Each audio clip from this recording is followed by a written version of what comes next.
Good morning students. आज हम लोग लक्स फ्लड कंसेप्ट को स्टडी करेंगे।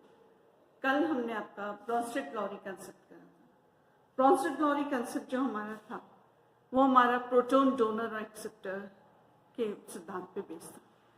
ब्रोंस्टेड-लॉरी कंसेप्ट को ही आगे बढ़ाते हुए, क्योंकि ब्रोंस्टेड-लॉरी कंसेप्ट के अनुसार एप्रोटिक सॉल्वेंट्स जो होते हैं उनमें हम लोग एक्सप्लेन नहीं कर पाए कि कौन से कंपाउंड्स हमारे एसिड के जैसे बिहेव करेंगे और कौन से कंपाउंड्स हमारे बेस के जैसे बिहेव करेंगे। इसी को आगे लक्स एंड फ्लड कंसेप्ट में एक्सप्लेन करने की कोशिश की, और ये कंसेप्ट जो हमारा है ये हमारा बेस्ड है ऑक्साइड आयन के कंसेप्ट के ऊपर।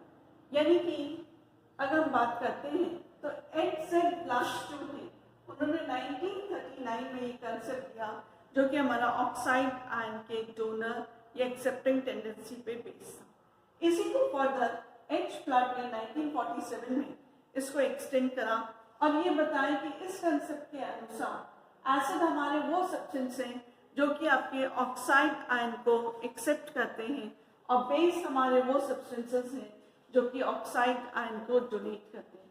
दैट इज कि अगर हम आपके इसमें बात करें तो हम ये कह सकते हैं कि एसिड्स आर वो substances in which oxide ions are being accepted, and the bases are those substances in which, or bases are those substances which donates the oxide ion.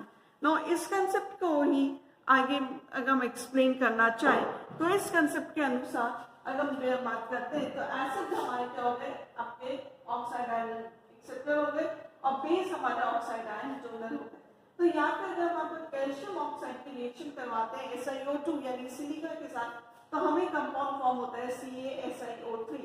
ना इसमें जो आपका कैल्शियम ऑक्साइड है ये हमारा आपका ऑक्साइड आयन जो है ये एक्सेप्ट करके ये हमें आपका बना रहा है यहाँ पे CaSiO3। यहाँ पे इसने हमारा क्या करा, SiO2 ने आपका। सिमिलरली हमारे पास Na2O सोडियम ऑक्साइड जो है वो फॉस्फोरस पेंटॉक्साइड के साथ रिएक्ट करके हमें सोडियम फॉस्फेट फॉर्म आउट करता है। तो यहाँ पे जो हमारे पास ये जो कंपाउंड्स फॉर्म हो रहे हैं इसमें हमारे क्या हुआ कि हमारे पास जो कंपाउंड्स हैं वो हमारे आपके क्या हो गए, ये जो हमारे यहाँ पे this is base and this is acid.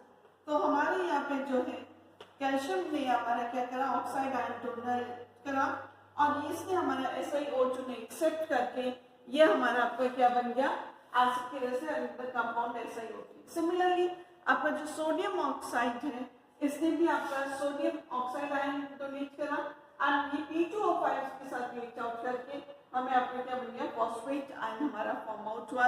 तो हमारे जितने भी मेटल ऑक्साइड जो हमारे होते हैं ये हमारे आपके क्या कहलाते हैं, आपके एज पर लक्स फ्लड के सिद्धांत के अनुसार ये हमारे आपके बेस कहलाते हैं। ना कुछ हमारे पास ऐसे सब्सटेंसेस होते हैं जिनको हम आपका एम्फोटेरिक सब्सटेंस कहते हैं, जो कि हमारे आपका ऑक्साइड आयन को एक्सेप्ट भी करते हैं और ऑक्साइड आयन को डोनेट भी करते हैं, यानी कि उससे आपका लूज आउट भी होता है ऑक्साइड आयन। फॉर एग्जांपल अगर हम आपका बात करते हैं जिंक ऑक्साइड जो हमारा है ये हमारा एक आपका एम्फोटेरिक सब्सटेंस है, जो कि यानी कि मतलब यह है कि यहाँ पे जिंक ऑक्साइड हमारा आपका ऑक्साइड आयन को एक्सेप्ट भी करता है और जिंक ऑक्साइड जो है हमारा आपका डोनेट भी करता है। ना यहाँ पे जो जिंक ऑक्साइड जो हमारा है इसने हमारा क्या करा, ऑक्साइड आयन को एक्सेप्ट करके ZnO2-2 फॉर्म करा। तो क्योंकि यहाँ पे जिंक ऑक्साइड ने ऑक्साइड आयन को एक्सेप्ट करा है तो ये हमारे यहाँ पे जिंक ऑक्साइड जो है वो आपका एसिड के जैसे एक्ट कर रहा है। सेकेंड रिएक्शन जो हमने लिखी है जिंक ऑक्साइड की, उसमें जिंक ऑक्साइड हमारा आपका जिंक आयन और ऑक्साइड आयन फॉर्म आउट कर रहा है, यानी कि जिंक ऑक्साइड से क्या हुआ, ऑक्साइड आयन निकल रहा है। तो यहाँ पे जो जिंक ऑक्साइड हमारा है वो हमारा आपका बेस के जैसे आपका एक्ट कर रहा है। तो ये जो सिस्टम हमारा है ये हमें आपका इसमें हम बता सकते हैं कि हमारे पास बहुत सारे कंपाउंड्स ऐसे होते हैं जिसमें कि हम आपका ये नहीं बता सकते हैं कि हमारा वो पर्टिकुलर कंपाउंड जो हमारा है उसका नेचर क्या होगा। तो हम उस ऑक्साइड आयन का जो डोनर या एक्सेप्टिंग टेंडेंसी है उसके बेसिस पे हम इसको आपका एक्सप्लेन कर सकते हैं।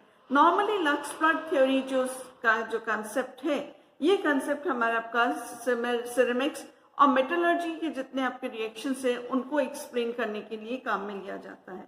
लक्स प्लॉट सिस्टम के अनुसार जो हमारे बेस होते हैं वो हमारे आपके बेसिक एनहाइड्राइड्स होते हैं, और जो एसिड्स हमारे होते हैं वो हमारे आपके एसिड एनहाइड्राइड्स होते हैं। इसके बाद हमारे पास न्यू कंसेप्ट है, that is the solvent system concept होता है। द सॉल्वेंट सिस्टम कंसेप्ट जो हमारा है इसमें हम आपका कहते हैं कि कुछ हमारे जो सॉल्वेंट्स है वो आपके ऑटो आयनाइजेशन यानी कि स्वतः ही उनका आयनीकृत होता है। और आयनीकृत कैसे होगा कि वाटर मॉलिक्यूल जो आपका डिसोसिएट हो रहा है, आयनाइज्ड हो रहा है, वो हमारे क्या बना रहा है, H3O प्लस OH आयन बना रहा है। सिमिलरली यहाँ पे जो अमोनिया है ये अमोनियम आयन और NH2 आयन हमारा आपका फॉर्म आउट कर रहा है। तो ये इस सिद्धांत पे हमारा आपका जो है हमने जो है द सॉल्वेंट सिस्टम कंसेप्ट हमारा बेस है। इस सिस्टम के अनुसार हमारा एसिड हमारे में जो वो सॉल्यूट्स हैं जो कि हमारे आपके सॉल्वेंट में आपके केटाइंस की जो सांद्रता है उसको इंक्रीज करते हैं, और बेस हमारे वो सॉल्वेंट्स हैं या बेस हमारे वो सब्सटेंसेस हैं जो कि हमारे सॉल्वेंट्स में आपका एनाइंस की जो कॉन्सेंट्रेशन है, एनाइंस की जो सांद्रता है उसको ये आपका इंक्रीज करते हैं। ना यहाँ पे हम आपको एक सिंपल सॉल्वेंट लेते हैं। सॉल्वेंट हमने यहाँ पे लिया आपका H2O जो मैंने ये हमारा आयनीकृत होके हमें H3O प्लस यानी कि हाइड्रोनियम आयन और हाइड्रोक्साइड आयन फॉर्म आउट करता है। ना अब यहाँ पे हम आपका सिंपल आपका एसिड बेस बात करते हैं। तो फॉर एग्जांपल अगर हम आपका लिक्विड वाटर के केस में हम आपका देखते हैं तो HCl है, H2SO4 है, आपका HNO3 है, ये सारे के सारे हमारे क्या करते हैं आपके एसिड की तरह एक्ट करते हैं। क्यों करेंगे एसिड की तरह? क्योंकि जो HCl है वो हमें आयनीकृत होके H आयन और Cl माइनस आयन देगा। तो ये H आयन हमारे क्या होगा, वाटर के साथ कंबाइन करेगा और हमारे क्या होगा H3O प्लस आयन फॉर्म होगा, यानी कि H3O प्लस आयन की जो सांद्रता है वो हमारे आपके इंक्रीज होगी। इसी तरह से जो बेस हमारे लिक्विड वाटर के केस में हम आपका देख सकते हैं NOH है, KOH है, ये सारे हमारे आपके क्या है बेस के जैसे एक्ट करते हैं। क्यों? क्योंकि यहाँ पे जब इसका वाटर के साथ जब रिएक्शन होगा तो मैं क्या होगा OH आयन की सांद्रता इंक्रीज होगी और OH आयन की सांद्रता इंक्रीज होगी, तो ये सब्सटेंसेस जो है ये हमारे आपके बेस के जैसे एक्ट करेंगे। सिमिलरली लिक्विड अमोनिया के केस में अगर हम आपका देखते हैं तो अमोनियम नाइट्रेट जो है, अमोनियम क्लोराइड जो है, ये हमारे आपके एसिड के जैसे एक्ट करते हैं। आपका KNH2 NaNH2 ये हमारे आपके क्या होते हैं बेस के जैसे एक्ट करते हैं। नो अगर हम आपका एक्वस सोल्यूशन में अगर हम आपका रिएक्शन देखना चाहते हैं तो एसिड जब बेस के साथ रिएक्ट करता है तो हमें सॉल्ट और सॉल्वेंट इसमें यहाँ पे फॉर्म आउट होता है, यानी कि यहाँ पे ये आपका न्यूट्रलाइजेशन रिएक्शन। अब वाटर मीडियम में अगर हम आपका बात करते हैं H2 में तो HCl प्लस NOH हमें क्या देगा, NaCl देगा, और वाटर यहाँ पे आपका फॉर्म आउट हो रहा है। इसी तरह से अमोनिया मीडियम में दैट इज यहाँ पे सॉल्वेंट हमारा क्या है, अमोनिया है, इसमें अमोनियम क्लोराइड और KNH2 रिएक्ट आउट करके हमें आपका KCl और अमोनिया हमारा फॉर्म आउट हो रहा है। तो इस तरह से जो हमारे पास आपके जो कंपाउंड्स फॉर्म हो रहे हैं ये हमारे आपके क्या है, ये हमारे आपके सॉल्वेंट सिस्टम में यहाँ पे फॉर्म हो रहे हैं। तो सॉल्वेंट सिस्टम में के जो आपके लिमिटेशन है या हम ये कह सकते हैं कि इस सिस्टम के अनुसार हमारे जितने भी आपके प्रोटिक सॉल्वेंट्स हैं, या हम इसको ये भी कह सकते हैं कि हमारा एक आपका ब्रॉडर कंसेप्ट है जो प्रोटिक सॉल्वेंट्स के लिए, जो कि हमें आपको एक्सप्लेन करता है कि एसिड और बेस कैरेक्टर जो है वो हमारा आपका प्योरली या एब्सोल्युटली प्रॉपर्टी है किसकी, सॉल्वेंट की प्रॉपर्टी है। लेकिन इसके हमारे पास कुछ आपके जो लिमिटेशंस है वो लिमिटेशंस ये हैं आपके सॉल्वेंट सिस्टम की जो लिमिटेशंस है वो हमारे हैं कि ये जो सिस्टम है इसने हमारा जितने भी एम्फेसिस है इस पर्टिकुलर सिस्टम के अनुसार एसिड और बेस कंसेप्ट को एक्सप्लेन करने के लिए, उसमें हमारा जो मेनली जो स्ट्रेस हमारा दिया है केमिकल रिएक्शंस का या केमिकल प्रॉपर्टीज का, वो हमें आपका सॉल्वेंट में दिया है। लेकिन इस कंसेप्ट के अनुसार हम आपके कुछ जो कंपाउंड्स हैं जो कि हमारे आपका एसिड और बेस के जैसे एक्ट करते हैं उनको हम आपका यहाँ पे एक्सप्लेन नहीं कर पाते।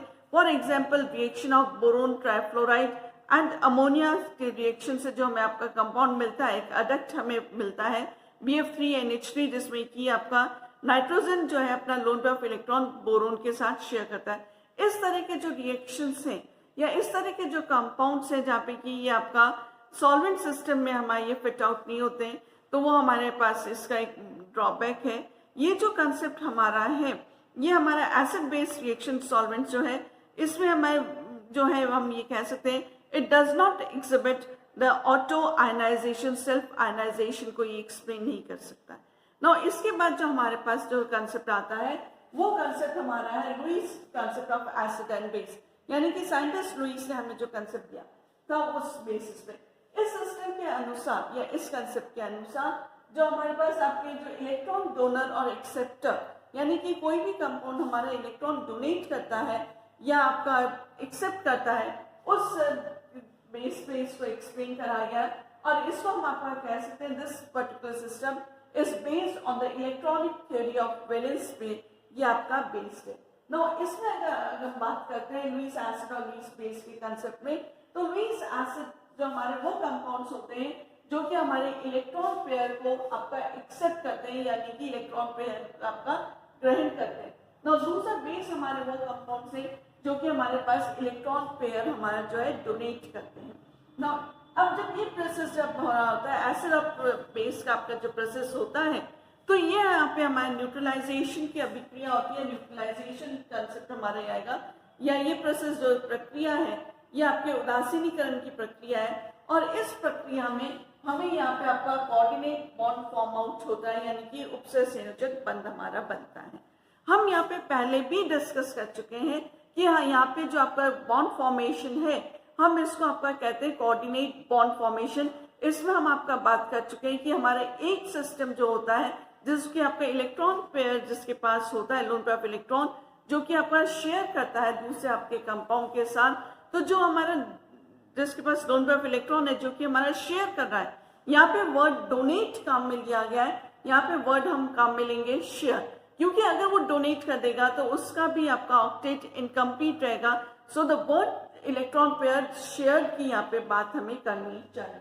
नाउ इसके अनुसार हम अगर बात करते हैं तो हमारे पास आपका फॉर एग्जाम्पल बहुत सिंपल एग्जाम्पल हम आपका अगर ले कि हमारे पास आपका बोरोन जो है BF3 जो है ये हमारा इलेक्ट्रॉन डेफिशिएंट कंपाउंड है और ये अमोनिया के लोन पेयर ऑफ इलेक्ट्रॉन को आपका शेयर करता है। अमोनिया आपका lone pair of electron boron के साथ शेयर करता है क्योंकि बोरोन हमारा आपका इलेक्ट्रॉन डेफिशिएंट है। तो ये जब शेयर करेगा तो इस तरह से जो बॉन्ड हमारा फॉर्म होगा वो हमारे पास आपका कोऑर्डिनेट बॉन्ड होगा। लेकिन यहाँ पे अगर हम आपकी बात करें कि अमोनिया ने बोरोन को अपने इलेक्ट्रॉन डोनेट कर दिए तो नाइट्रोजन जो है वो हमारा इलेक्ट्रॉन डेफिशिएंट हो जाएगा। So the word share should be there. लेकिन हम ये बोलते हैं किताबों में अक्सर कर हमारे पास या अधिकतर मैं ये कहूंगी किताबों में वर्ड एक्सेप्टर और डोनर यूज किया गया है, but it should be the word shared यहाँ पे आपका होना चाहिए। नाउ इस लुईस कंसेप्ट के अनुसार हमारे पास लुईस बेसिस हमारे पास वो है जो कि सारे के सारे नेगेटिव आयंस जो हैं, यानी कि उसके पास क्या है वो इलेक्ट्रॉन रिच सेंटर्स हैं, उनके पास आपके पास लोन पेयर ऑफ इलेक्ट्रॉन्स हैं जो कि हमारे दूसरे ऐसे कंपाउंड्स के साथ या ऐसे आयंस के साथ वो शेयर कर सकते हैं जो कि हमारे पास इलेक्ट्रॉन डेफिशिएंट है, यानी कि उनके पास इलेक्ट्रॉन्स की कमी है, तो वो हमारे अपने लुईस बेस कहलाएंगे। इसी तरह से हमारे पास जो मॉलिक्यूल्स जो हैं जो कि हम जिनके पास के आपका लोन पेयर ऑफ इलेक्ट्रॉन्स हैं जो कि हमारे दूसरे आपके कंपाउंड्स के साथ शेयर करे जा सकते हैं, तो वो हमारे आपके लुईस बेस कहलाएंगे। अब इसमें एग्जाम्पल हम आपका ले सकते हैं, वाटर ले सकते हैं, आपका अल्कोहल हो सकता है, एमीन्स हो सकते हैं, अमोनिया हो सकता है, और भी कई सारे हमारे पास ऐसे कंपाउंड्स हैं जिनके पास के आपके लोन पेयर ऑफ इलेक्ट्रॉन्स है और वो हमारा आपका कंपाउंड दूसरे कंपाउंड्स के साथ या दूसरे मॉलिक्यूल्स के साथ वो शेयर कर सकते हैं। यदि वो हम अपने लोन पेयर ऑफ इलेक्ट्रॉन्स को शेयर नहीं करते हैं तो वो लुईस बेस कैटेगरी में नहीं आएंगे।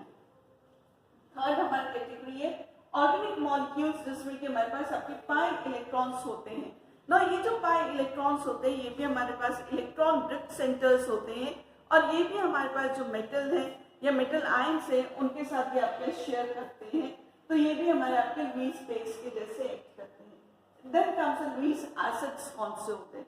लुईस एसिड्स हमारे वो आपके मॉलिक्यूल्स होंगे जिसमें कि आपका सेंट्रल एटम जो आपका है वो आपका उसमें ऑक्टेट उसका इनकम्प्लीट आपका रहता है और हम उसको कह सकते हैं फॉर एग्जाम्पल बोरोन ट्राइक्लोराइड है, एल्यूमिनियम क्लोराइड है, इस तरह के जो हमारे पास आपके कंपाउंड्स हैं जिसमें कि आपका ऑक्टेट कंप्लीट नहीं होता है वो हमारे सारे के सारे लुईस एसिड्स कहलाते हैं।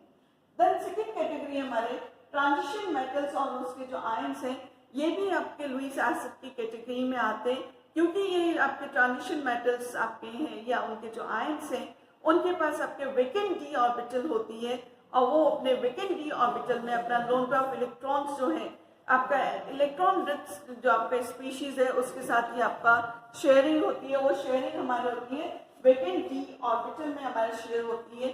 तो इस तरह से जो हमारे पास जो वो होंगे आपके ट्रांजिशन मेटल्स या उनके आयंस है वो हमारे आपके लुईस एसिड्स कहलाएंगे। देन हमारे पास आता है molecules in which the single atom जो आपका है जो कि आपका अपने ऑक्टेट को आपका एक्सपांड कर सकता है, वो भी हमारे आपके लुईस एसिड की कैटेगरी में आते हैं। और वो हमारे पास कौन से आपका यहाँ पे क्या होगा कि यहाँ पे इनके पास भी वेकेंट डी ऑर्बिटल होती है और because of the presence of the vacant D orbital ये अपने जो ऑक्टेट है उसको एक्सपांड कर लेते हैं।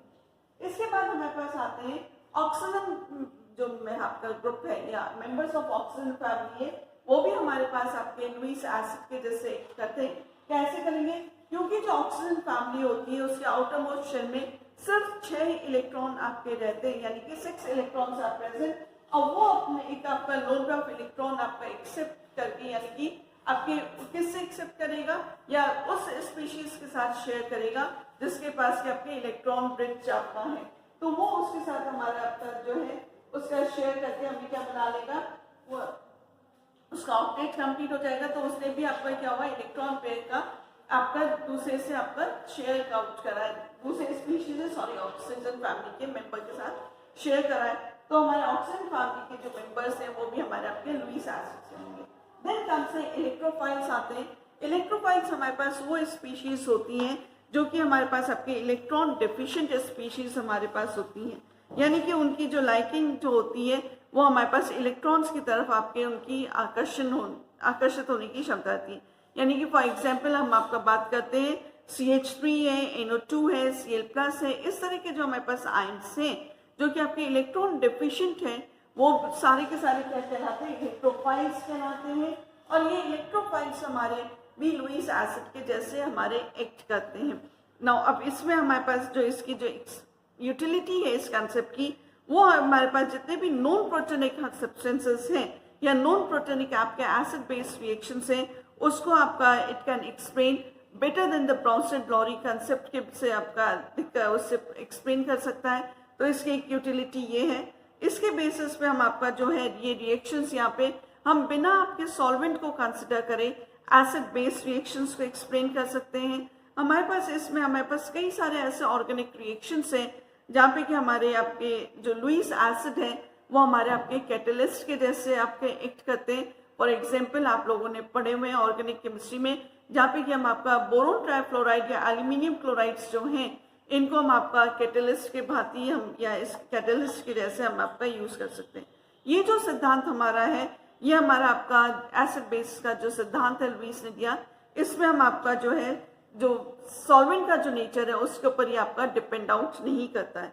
लेकिन इस सिद्धांत के भी आपके कुछ हमारे ड्रॉबैक्स हैं और उसमें से हमारा जो इम्पोर्टेंट ड्रॉबैक है वो ये है कि जो स्ट्रेंथ ऑफ लुईस एसिड जो है या बेस के जो हमारे पास जो ये जो स्ट्रेंथ होती है उसको हम आपका depends upon the type of the reaction, वो रिएक्शन का किस प्रकार की अभिक्रिया है उसके ऊपर डिपेंड करती है। यानी कि इसके लिए हम आपका कोई भी पर्टिकुलर जो है मेथड है या पर्टिकुलर हम इसको आपके जो एसिड बेस की जो रिलेटिव स्ट्रेंथ को हम आपका अरेंज नहीं कर सकते हैं। और दूसरा हम इसका जो आपका है ये कंसेप्ट आपका ब्रॉड है और ये जनरल हमारे जो केमिस्ट्री में it is not useful. So these are some 1 और 2 आपका ड्रॉबैक्स हैं जो कि हम लुईस बट अदरवाइज आपके लुईस एसिड बेस के कंसेप्ट के अनुसार हम आपके बहुत सारे जो कंपाउंड्स को जिनको कि हम आपके पिछली थ्योरीज यानी कि आरएनएस थ्योरी, ब्राउनस्टेड-लॉरी कंसेप्ट, आपका लक्स-स्पार्क सिस्टम, आपका सॉल्वेंट सिस्टम जो है इनसे हम एक्सप्लेन नहीं कर पाए, उन सबको हम काफ़ी हद तक आपका लुईस एसिड बेस कंसेप्ट से एक्सप्लेन कर सके हैं। Thank you.